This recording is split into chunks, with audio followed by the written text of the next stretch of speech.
What's up guys, Mega Man here with a Crash Bandicoot 4 It's About Time review. Gonna talk about a few things and this review will have some spoilers. Starting with the story, I thought it was good. They did a good job telling it the way that they did. It takes place after Crash Bandicoot 3 Warped, started with Cortex and then Trophy trying to escape from where they are. So the effects of them being able to escape, it tears a hole in the fabric of time and space. Hence why the masks are involved. The quantum masks have to come together and be able to restore things the way they were.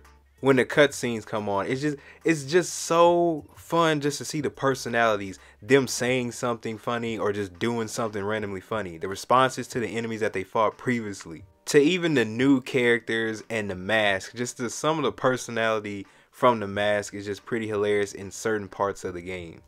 So when it comes to the ending, I thought it was a good ending. I thought they ended it well. Certain parts of the game, I didn't know how it was going to turn out or who the final boss actually was. But there is an ending when you 100% the game, and let's just say it might set up something for the future if they do. Of course, with story comes the gameplay. The gameplay plays exactly like how a Crash Bandicoot game would play, so if you're familiar with the series or you played in their previous games, this is something that you will enjoy, but also it has a little updates just to keep it a little bit more modern. New additions like being able to have your characters grind on rails or vines or going underneath it, wall run, wall jump, using a grappling hook, and adding in a new mask so it changes up the levels of how you play it. So for people that haven't picked up the game yet and you're worried if it doesn't play like a Crash Bandicoot game, it does, just with new additions to it.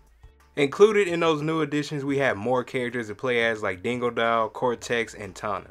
Each of these characters have their own playstyle, so you won't get bored playing as the characters. Dingodile has a vacuum that he uses to be able to destroy boxes or be able to grab objects and throw it back at the enemies. Cortex uses a weapon that turns enemies into platforms, whether that's a regular platform or a bouncy one, and he also has a dash. And Tana playstyle, she has a kick to be able to fight against enemies. She uses the grappling hook to stun enemies, reach boxes that are further away or places that are out of reach. When it comes to the levels, they did a great job. The levels look so good in detail, whether you're in a jungle, swamp, futuristic city, or in space. If you're playing through it, you might just see simple things that you might like or just any detail that they put into the game. Now, are the levels difficult? Just like how the previous games were. Oh, no. Oh, what? No. No.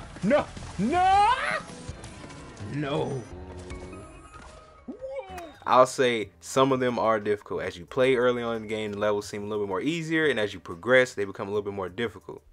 Now, this could depend on how you play. If you're good at the Crash Bandicoot games, this probably won't affect you. If you haven't played in a while or you're new, then it might affect you a little bit when you play some of the levels. Plus, there is a modern and retro mode. Retro mode, basically, if you fail too many times at a level, then you'll start at the beginning. If you're on modern mode, then you just continue to play where you are. Bonus levels, those are so fun. They are exactly how they are. Some easier, some a little bit more difficult. Also have the additions of the mask in the bonus levels too. Overall, each level has its own distinct way of how you play through it, whether it's with the mask or just a new additions that they add into the game, and also each character levels.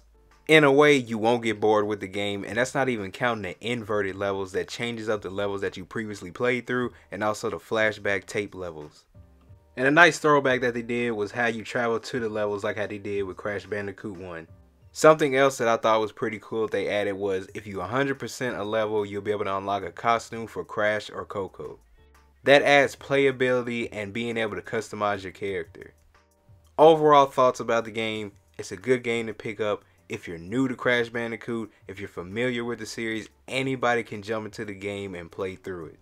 It has a good story, fun levels, enjoyable music, familiar gameplay with new additions, and also a lot of stuff to collect and being able to customize your character.